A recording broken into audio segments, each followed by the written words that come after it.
All right, I do blame Meghan Markle. Meghan Markle, stain of humanity. Yes, Meghan, and I hope you're watching right now. I hope you're watching, Meghan, because you are the stain of humanity. I don't think that she'll ever let Harry go, because she is so fixated on having a title that she doesn't even have or deserve anymore, right? Yeah. Technically, she's not part of the royal family. On paper, on the website, Duke and Duchess of Sussex, and I think that's her biggest. That's anybody's biggest mistake in their entire life, to screw that up. Meghan Markle is currently in Montecito, filming her Netflix lifestyle show and posting polished messages about compassion, kindness, and family values. The cameras are rolling, the branding is clean, and the image is carefully controlled. At the very same time, on the other side of the world in the Philippines, her 81-year-old father is fighting for his life. He was rushed into emergency surgery, had his leg amputated, and ended up in intensive care. While this was happening, Meghan didn't fly out, didn't make a public visit, and didn't pick up the phone. Instead, a letter was sent through representatives, turning a medical crisis into something handled from a distance, almost like a situation to manage rather than a family emergency. And this is where things start getting explosive. Her brother, Thomas Markle Jr., the same man who warned Prince Harry back in 2018 not to marry her, has just dropped a major bombshell. He's announced plans for a tell-all book, and people close to the project say this isn't just old family drama. Prince Harry wanted to make amends and come meet my dad. Wow, that's just crazy. I'll tell you right now, Prince Harry, if it has to do with anything with the Netflix crew and cameras, don't even bother. My dad's had enough crap from bogus PR stunts to last him for the rest of his life. Word on the street is Thomas Jr. is ready to expose the one chapter Meghan has never fully explained, those strange years before Suits. During that time, Meghan was publicly described as a struggling actress in Los Angeles. Yet photos exist of her on luxury yachts in places like Monaco. She was seen at exclusive yacht parties surrounded by wealthy older men. These weren't casual hangouts. Invitations to these high-end events were documented, photographed, and talked about. Still, Meghan has never clearly explained who those men were, how she knew them, or who was paying for that lavish lifestyle. Now her brother, someone who was actually around during those years and saw things up close, is reportedly ready to answer the questions she's avoided for years. Whether people believe the yacht stories or think this is family payback, the timing alone is wild. All of this is unfolding while her father is seriously ill and she hasn't gone to see him. It makes you wonder if Thomas Jr. finally hit his limit after years of keeping quiet. Now let's talk about why Thomas Jr. isn't just someone throwing noise for attention. Back in 2018, right before the royal wedding, Thomas Jr. wrote an open letter to Prince Harry that went viral worldwide. He didn't sugarcoat anything. Do you sense that maybe trouble may lay ahead? I've always thought that. Honestly, I've always thought that because, not that I want to bring up the fact that I wrote that letter, but I wrote that letter a long time ago in hindsight of her. He told Harry directly, "I think she's going to ruin your life." He described Meghan as phony and a bully and warned that marrying her would end badly. He straight up begged Harry to walk away. And here's why that letter still matters today. Harry ignored the warning and married Meghan anyway. What followed was exactly what Thomas Jr. predicted. The family breakdown with William and Kate, the dramatic exit from royal duties, the non-stop media battles, the burned relationships everywhere they went. Thomas Jr. called it before any of it happened. So when the same person who accurately predicted the fallout of that marriage announces a book that insiders say will dive into Meghan's yacht past, people are paying attention. This isn't a random online critic. This is her brother, someone who grew up with her, watched her behavior for decades, and already proved he understood her patterns. So, Neil Sean put out a video yesterday or the day before saying that Meghan and Harry are on the rocks. Well, I think I called that quite a bit ago, and Prince Harry, I told you it was coming. Anyway, the video said that if he was right then, it raises a serious question. What else might he be right about now? And here's the part that really sticks. Thomas Jr. didn't just toss out vague insults in that letter. He used very specific words like phony, which suggests repeated behavior, not a one-time issue. You don't accuse your own sibling of faking their way through life unless you've seen it happen again and again over many years. And now, according to sources, he's finally ready to talk. And that's the kind of insider knowledge that makes this upcoming book feel dangerous in a very real way. Now let's break down the actual evidence that's been floating around for years and still hasn't been directly addressed. Do you sense that maybe trouble may lay ahead?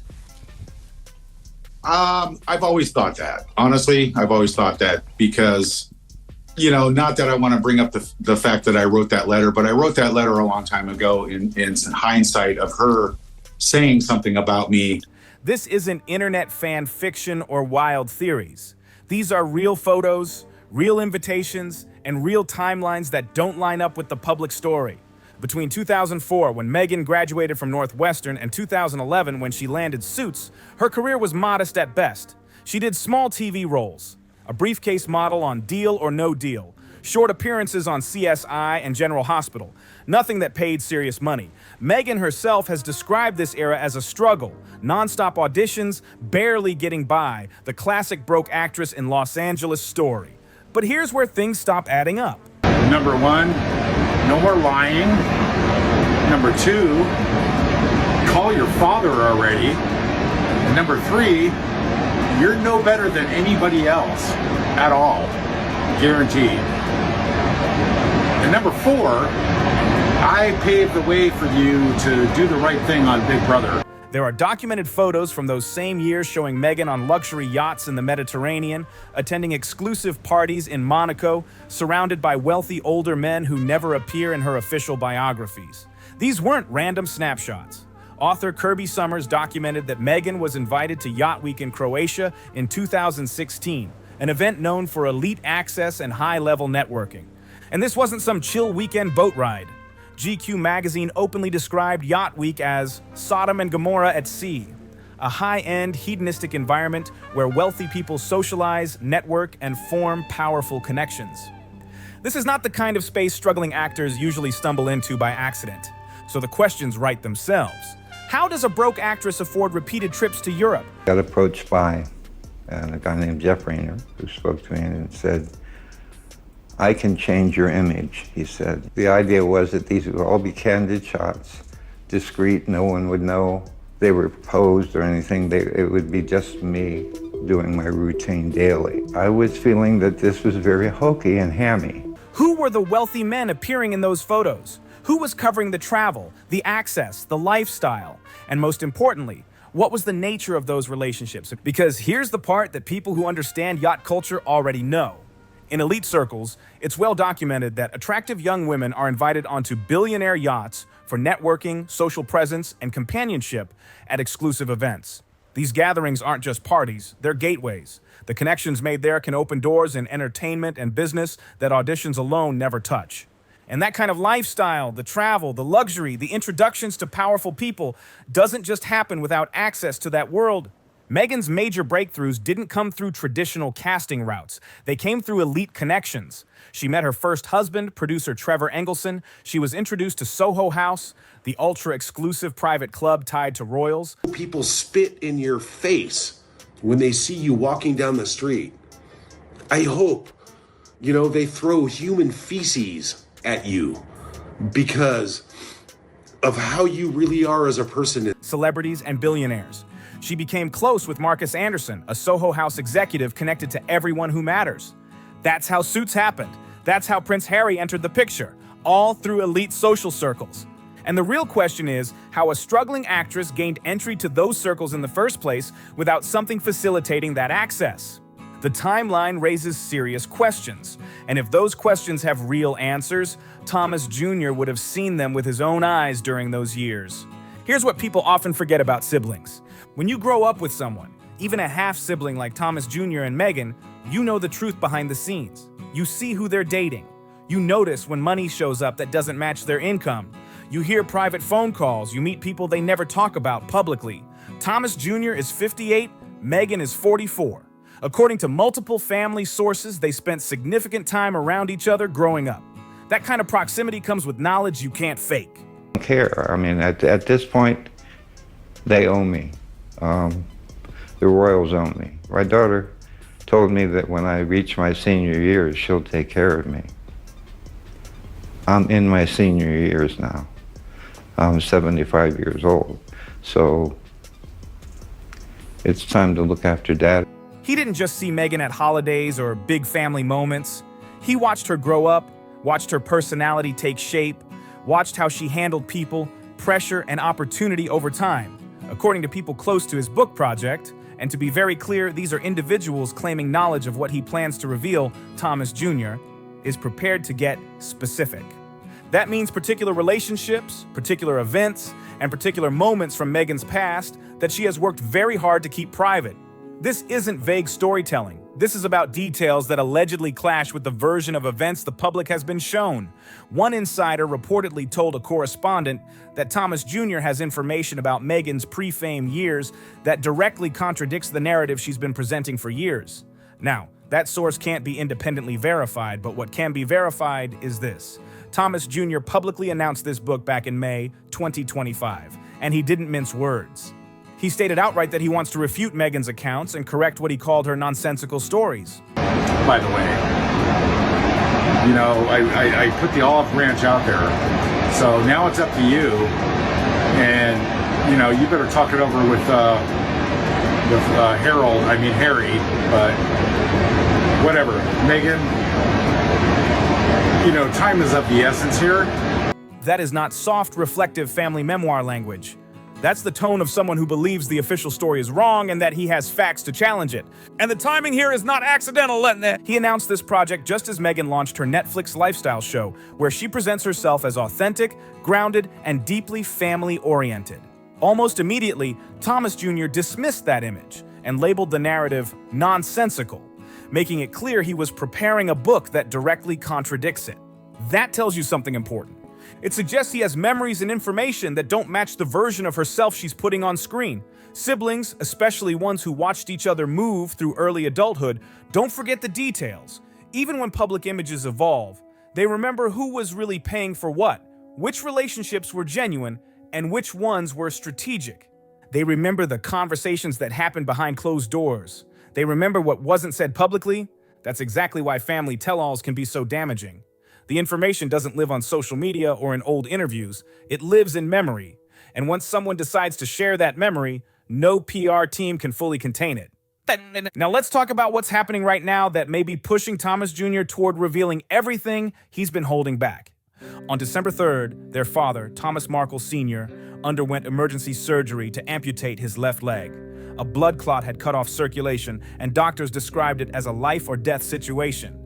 The surgery lasted 3 hours and involved removing the lower leg to prevent fatal complications.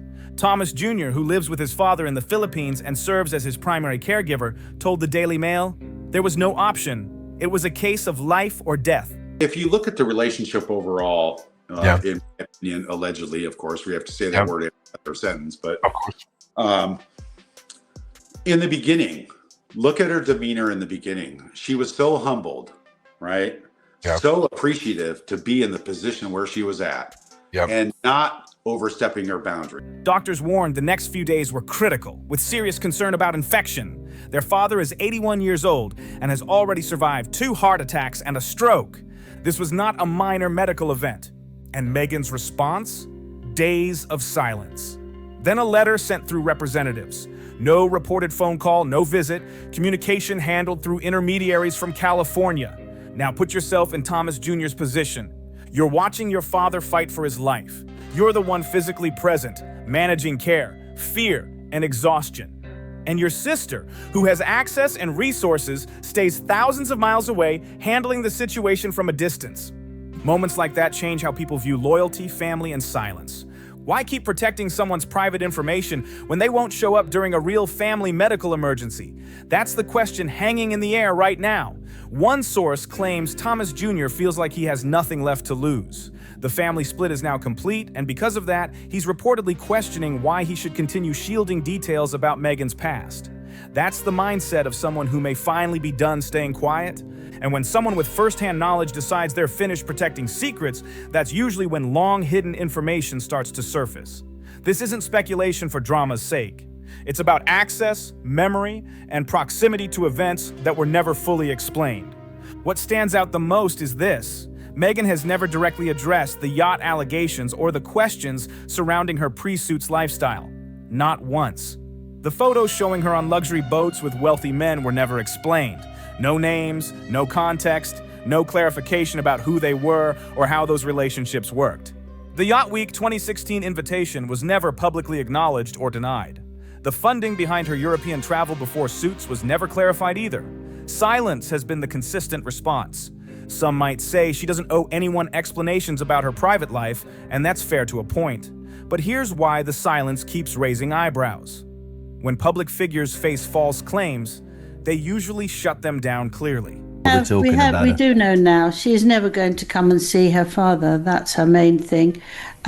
She's a disgusting human being. The fact is, she said that it's going to be too expensive. She can't get a pass. Yes, and they won't pay for her, so it's much too expensive. Her excuse is... A short statement explaining the context of old photos or relationships often ends the conversation. That never happened here. Instead, there's been no comment from Meghan and no clarification from her team. That kind of silence makes people ask why. Is it because explaining would lead to more questions? Is it because the real story doesn't fully match the public image that's been carefully built? Another detail that keeps drawing attention is how little public information exists about Meghan's life between 2004 and 2011. Try looking it up. That stretch of time is surprisingly thin on details. Certain social media content from those years isn't easily found. Interviews skip over it quickly. It almost feels like a missing chapter that never gets filled in the way other parts of her story do. That gap naturally makes people curious. And if Thomas Jr. has memories or details from that exact period, things he personally witnessed, that could answer questions people have been asking for years. Based on what sources are suggesting and what makes sense, given Thomas Jr.'s access to Meghan during those years, there are three major questions this book could tackle early on. First, who were the wealthy men connected to Meghan's lifestyle before Suits? We're talking about the people who gave a struggling actress access to luxury yachts, European travel, and elite social spaces. If Thomas Jr. can name even a few of those connections and explain how those relationships worked, it would add context to her jump from broke actress to high society circles. Second, how did Meghan really land her role on Suits? The official version is a standard audition process, but industry chatter has long suggested connections played a role. If Thomas Jr. saw how those introductions happened and which relationships led to which opportunities, that information would matter a lot. Third, what was the real nature of Meghan's involvement in elite social circles during those years? Was it just harmless networking, or were there expectations tied to those relationships? What did the wealthy men she was photographed with expect in return for giving her access to their world? These questions have been floating around for years, and she has never directly answered them. Now let's look at what's actually at stake for Meghan if details from her pre-fame years become public. Her current brand is built around compassion, authenticity, humanitarian values, and family-centered living. She's launching products, starring in Netflix content, and presenting herself as someone people should admire, trust, and learn from. If information comes out showing her rise involve connections or arrangements that don't match the struggling actress narrative, that creates serious credibility issues. Brands that partnered with her based on authenticity may start questioning whether the image matches reality. That kind of doubt can quietly kill trust in a public-facing lifestyle brand. Suddenly, content about mindful living and genuine values becomes harder to take seriously if her own life story has major gaps or contradictions. And Prince Harry, who publicly defended her against criticism from his family and the media, would face questions about whether he truly knew the full picture when he married her. That's why those years stay locked down. That's why the yacht questions never get addressed directly, even when speculation keeps resurfacing. Because once details are public, they either confirm an innocent explanation or reveal something far more complicated than the polished version we've been shown. So here's where things stand as December 2025 continues. Thomas Markle Sr. is recovering from a life-altering leg amputation while dealing with serious health challenges. Thomas Jr. is acting as caregiver while working on a book that reportedly digs into Meghan's past. Meghan remains in California, managing the medical crisis through intermediaries while pushing forward with her lifestyle brand. Whether Thomas Jr. includes revelations about the yacht years depends on a few key factors. Does he have verifiable details or mainly personal observations? Will publishers be willing to take on legal risk? Will there be behind-the-scenes negotiations to keep certain information out of print? But one thing is hard to ignore. Thomas Jr. was right back in 2018 when he warned Prince Harry about Meghan's character. His predictions about family fallout and long-term drama played out exactly as he described. So when this same person announces a book that sources say will cover her mysterious pre-fame years, right as family ties appear completely broken, it signals that something serious could be coming. And Meghan managing her father's health crisis from afar, while her brother prepares to publish personal memories, has to be unsettling. Because once information about those yacht years comes from someone who was actually present, the questions about her rise from struggling actress to duchess become much harder to brush off. The issue isn't whether Meghan has parts of her past she prefers to keep private. Everyone does. The real question is whether Thomas Jr. believes those private details matter to understanding who she really is, and whether he decides the public deserves to hear them through his book. If you watch this and have thoughts, drop them in the comments below. If this breakdown made you see things differently, hit subscribe and stay locked in for more deep dives like this. Don't forget to like the video and share it with someone who needs to see it.